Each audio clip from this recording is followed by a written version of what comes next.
It is said that life doesn't come with a manual, it comes with a mother. When I gave birth to my first son, Matthew, I wish I had a manual. All I wanted was for my child to be happy. Matthew cried non-stop. But he wasn't the only one crying. From the outside, I had the perfect life. A beautiful son, a supportive husband, a secure job. But on the inside, I was one of the most unfulfilled people around. Lack of fulfillment's the primary reason that millions of people live lives of apathy and imbalance.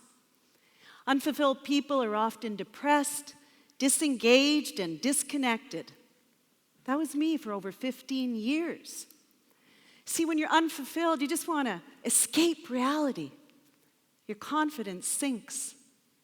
You become bitter or simply lose interest in people and life. You think maybe the problem will go away if I just take that exotic vacation, buy that swanky car, or find that special someone. And when those dreams are derailed, addiction is the next stop on the train wreck. Over 1 million Canadians are addicted to prescription drugs. 7 million abuse alcohol and 6 million are chronic smokers. Worldwide, we see binging in everything from food to material possessions, all in the search of fulfillment. It took me years to discover 3 keys to fulfillment. Young children, on the other hand, are fulfillment machines. Have you ever seen a 2-year-old at the beach?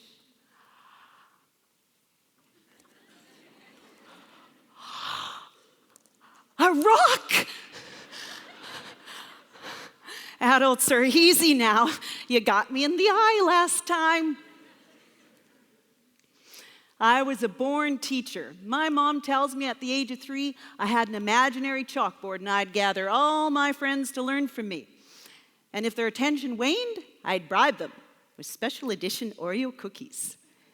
You know, the ones with the industrial-sized lumps of chocolate. I didn't dream of being a mermaid, a movie star, or Wonder Woman, although I did love her cape. I just wanted to be a happy and confident teacher. Boring, but true. Just 2 years into my teaching career, my dreams of making a difference to students and their futures came crashing down when I realized how stifling and constricting the school system really was. Instead of using my creativity to ignite a love of learning in kids, I was imprisoned by a strict set of rules. Some administrators sitting somewhere far from my classroom made the decisions as to what I was to teach and how. But like many of us, I went to work every day with my armor and my fake smile, trying to hide the fact that I was depressed, disillusioned, and frustrated. Not exactly great qualities for a school teacher, right? Colleagues would stop me in the hallway and ask, "How are you today, Karen?" I'd say, "I'm fine. I'm fine." What I never found the courage to tell them was, "I'm falling apart." Well, thank goodness for the law of hitting rock bottom. You know, the one where things can't possibly get any worse, so something amazingly good happens. Well, it happened to me when I met a tall, smooth-talking, good-looking guy. Oh, yeah. Easy now, it's not that kind of story. Well, it sort of is. Whether you believe in serendipity or the stars aligning, on a day I didn't even feel like getting out of bed, my friend drags me to an event where the keynote speaker is none other than Tony Robbins. I had never seen him live and in person before, so when he bounded up on the stage and started to speak, I thought, wow, he has big teeth. And his shoes, they're longer than my arm. I get it. Everybody has their own opinions about Mr. Robbins, but 2 hours into that talk, I was so drinking the Kool-Aid. Every move, every single thing he says and does is thought-provoking, mind-expanding. But the greatest thing about Tony is that he really loves what he's doing. In fact, I'm sure I heard him say from stage, "Karen, do what you love what you do."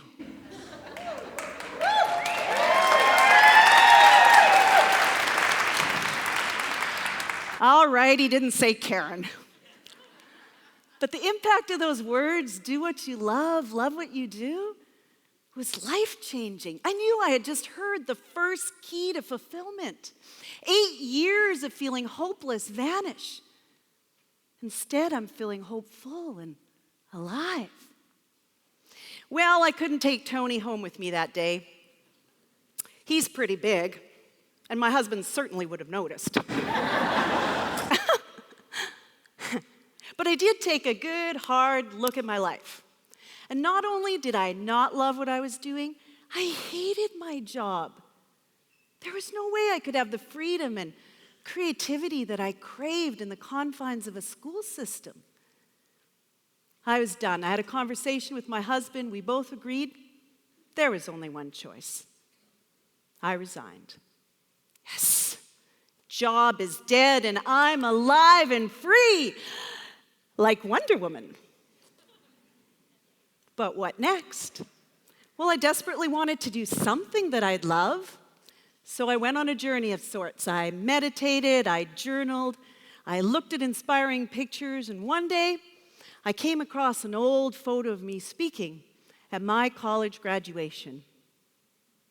I was 19. Could not put that photo down. You see, it brought back magical feelings of me being on that stage, looking into the eyes of my hopeful peers, sharing a message that inspired them and me. And that's when it struck me. Why can't I have more fulfilling, magical moments like that now? Why can't I be a speaker and inspire thousands? But how? Step into the big shoes of Tony Robbins? You know, it's one thing to think big and have grand plans. It's another to have a mortgage to pay and be jobless, right? Self-doubt paralyzed me. Can I really be a speaker? What if I'm not good enough to make it? What if this newly uncovered passion fails? Have you ever had those doubts? Well, with every what if, I turned to wine, talk shows, and Oreo cookies. They were my addiction, my way of staying safe. Well, in the middle of all of this muddle, my second child, Mitchell, comes into this world.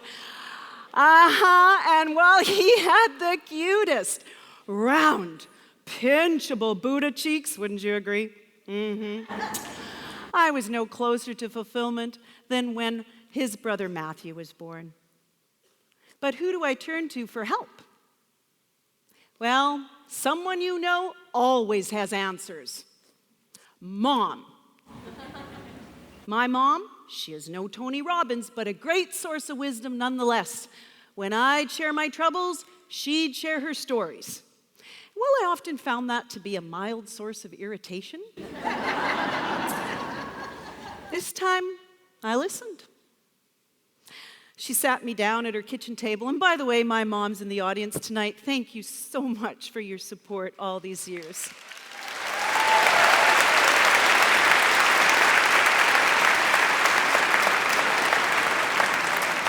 She says, "Karen, dear, when your dad and I first met at the tender age of 16, he already had a dream of moving to Canada, working in the great outdoors and owning his own farm. By the time that we were 20, he already convinced me to marry him and move to Canada. It was a big risk, The move, not the marriage. Heck, your dad was a real catch. But he always saw life as an adventure. So with no money and no English, he still managed to find a job in Edmonton. But it was a stuffy office job, and he hated it. Dad in an office? Never seen him in a dress shirt before. Well, he couldn't stand it, so after 2 years, he mustered up the courage, took a risk, and quit that safe job. Now, after that, we moved to a tiny little shack in rural Alberta. And now here we are, 45 years later. Your dad's still working on his farm, tending to the exotic birds and animals, and playing with his grandchildren. But none of that would have come to pass if he didn't take a risk to do what he loved. And I'm so glad he did. I hugged my mom and rushed outside to find my dad in his muddy work boots, tending to his exotic birds. I said, "Dad, why didn't you tell me you risked it all?" He cupped his hands over mine and said, "Karen, sometimes in life you need to risk what you have to get what you want. My only regret is I didn't risk sooner. Life is too short, and time too precious." He was so right. A few months later, my dad suddenly passed away. Author Anais Nin wrote, "And there came a day when the risk to remain tight in the bud was more painful than the risk it took to blossom." That day had arrived for me. I was determined to take risks, to brush away self-doubt, to do whatever it took to blossom. That was the day I started my speaking career. I would speak to a packed house of 2 people.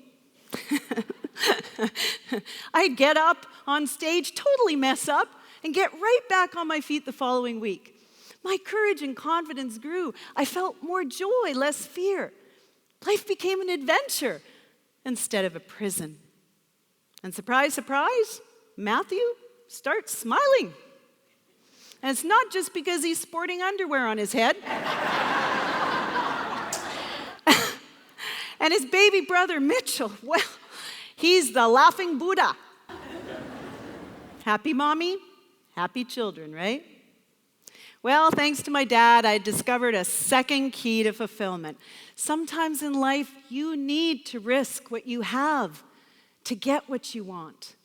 It doesn't need to be a reckless or life-threatening risk, but where there's no risk, there's no fulfillment. Well, at that point, I became known as the girl with the eternal smile. I was so happy, people thought I was weird.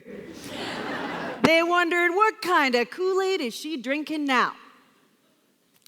Even I became suspicious of my own happiness, wondering, will it last? Is lasting fulfillment even possible? I was about to be shown the answer. One evening when I was giving a talk, at the end of the talk, a lady with long white curly hair makes her way up the aisle towards me. She's shaking. She has a tear in her eye. And I think, did I say something to upset her? She says, "Karen, I heard you speak 4 months ago and share your story, and now I need to share mine." Oh, okay. At the time, my life was a mess. I was ready to shut the doors to my business, and it devastated me to make that decision. But when I heard your story about never giving up, I went home that night, and your words kept ringing in my ear. Never give up. Never, ever give up.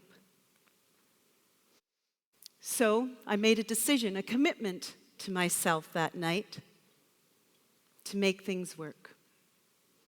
And now my business has turned around and I have hope again. You gave me that hope. And now I have my life back.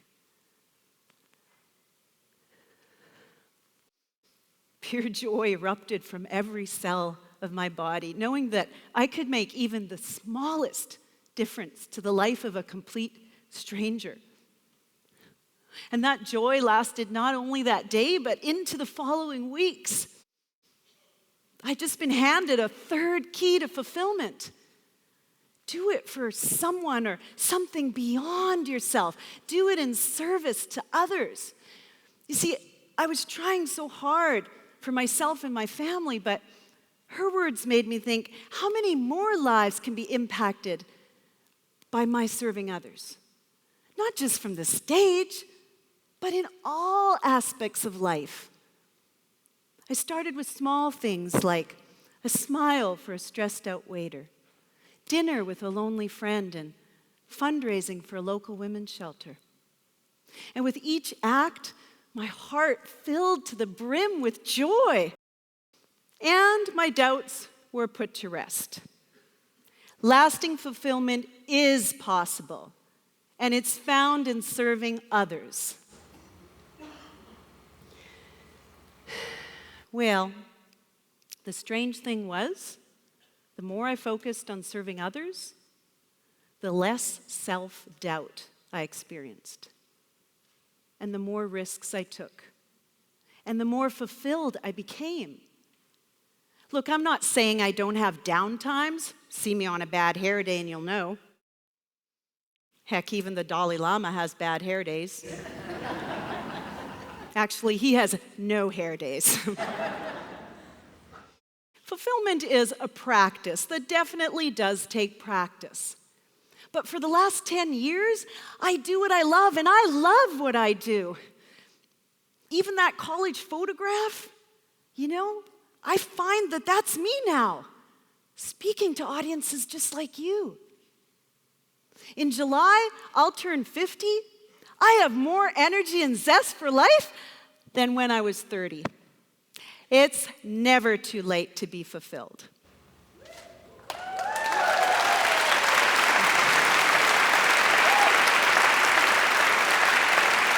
Thank you. It's too bad that my dad can't be here with us today, but I think he's looking down with an exotic bird on his shoulder, beaming with pride. And I'm telling you right now, he's not wearing a dress shirt, right, Mom? If there's something seriously lacking in your life, if you're feeling down, hopeless, unfulfilled, remember, life is too short and time too precious. Whether you're a student, a CEO, or an at-home parent, everyone deserves to live a rich and fulfilling life. Find something you love to do. Do it with great love. Risk doing it despite your doubts and fears. And above all, do it for someone or something beyond yourself.